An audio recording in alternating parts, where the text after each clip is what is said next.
So I looked at graduates from different programs, whether it was from a 1-hour seminar or a semester-long course or a 5-day intensive. Seminars, graduates from my seminars, from Daniel Goleman's, from Peter Sengi's, from Anthony Robbins, seminars from all over the world, and I researched, I interviewed the graduates to understand their experiences. And essentially, after a while, I could divide the program graduates into 3 groups. We'll call them the A's, the B's, and the C's.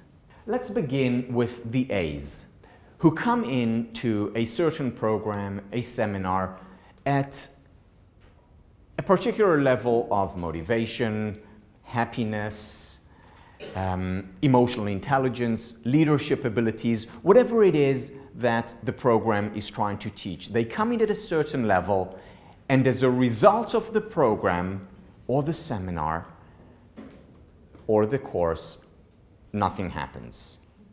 They come in one way and they leave the same way. No change. Unfortunately, in every lecture, workshop, or seminar, there are the A's. Fortunately, though, there are also the B's. The B's, like the A's, come in at a certain level of well-being, emotional intelligence, leadership abilities, motivation, whatever it is that the workshop is about. And as a result of the workshop, something happens. They're moved, they're touched, something interests them. They are committed to bring about change, because they do change as a result of the seminar, of this program, of this intervention. However, a day later, a week later, or a month later, they go back to where they were before. All the excitement goes, and there is no change, except for perhaps one thing. They're a bit more cynical and skeptical about these workshops and seminars, sometimes about the field as a whole. This area here is what Daniel Goleman refers to as the honeymoon effect.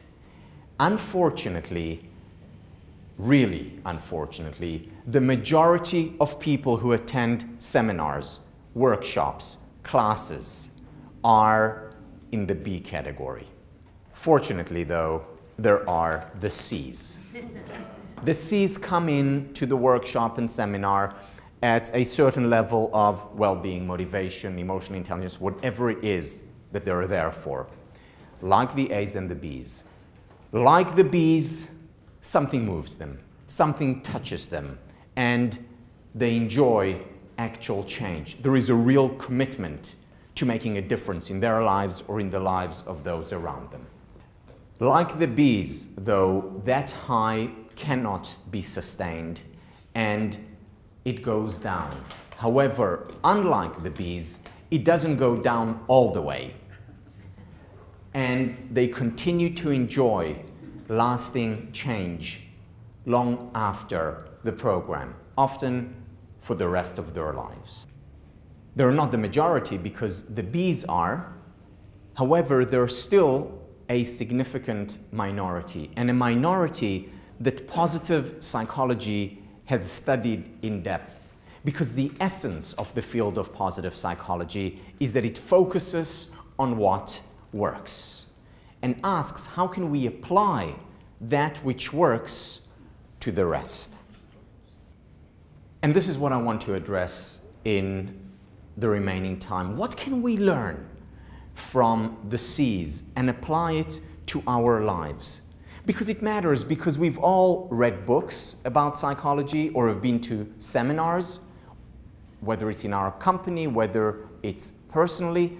And the question is, how can we take the insight, the idea that we had during the seminar, after reading the book, or just waking up one morning and having an aha moment?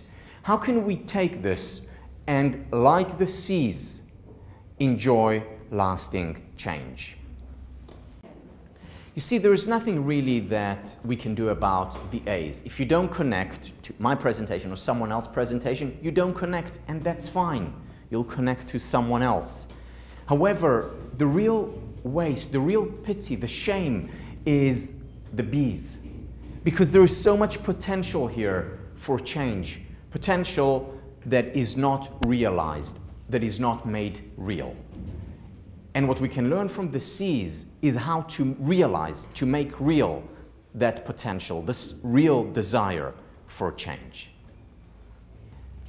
So what distinguishes between the B's and the C's is the difference between relying on self-discipline and relying on rituals. The B's rely on self-discipline, the C's on rituals.